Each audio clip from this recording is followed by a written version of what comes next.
दर्यापूर नगरपालिका निवडणुकीच्या पार्श्वभूमीवर काँग्रेसकडून महत्त्वाचे आवाहन करण्यात आले आहे। अमरावती जिल्ह्याचे खासदार बळवंत वानखडे आणि जिल्हा मध्यवर्ती बँकेचे माजी अध्यक्ष काँग्रेस नेते सुधाकर पाटील भारसाकडे यांनी नागरिकांना काँग्रेसला मतदान करण्याचे आवाहन केले आहे। खासदार बळवंत वानखडे यांनी दर्यापूरच्या विकासाकरिता आपण भक्कमपणे पाठिंबा देणार असल्याचे स्पष्ट केले आहे। केंद्र आणि राज्य पातळीवरील कामांनाही गती मिळावी याकरिता काँग्रेस सक्षम असल्याचे ते म्हणाले।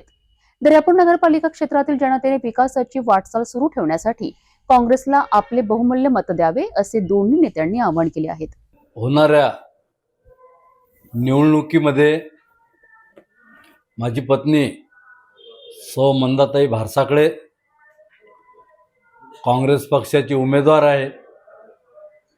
पंजा चिन्ह आहे आणि प्रत्येक वार्डामधून नगरसेवक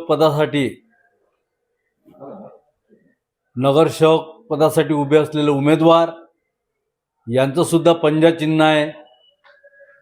या सर्व उमेदवारांना जास्तीत जास्त मतांनी विजयी करा एवढीच आपणाला विनंती करतो। दर्यापूर नगर परिषद अंतर्गत सर्व मतदार मायबाप जनतेला विनंती करतो की येणाऱ्या उद्या 2 तारखेचं जे मतदान आहे ते मतदान काँग्रेस पक्षाचे अधिकृत उमेदवार नगराध्यक्षपदाचे मंदाताई सुधाकरराव भारसाकडे आणि प्रत्येक वार्डातील नगरसेवक यांच्या पंजा चिन्हासमोरील बटन दाबून त्यांना जास्तीत जास्त मतांनी विजयी करा ही नम्र विनंती करतो।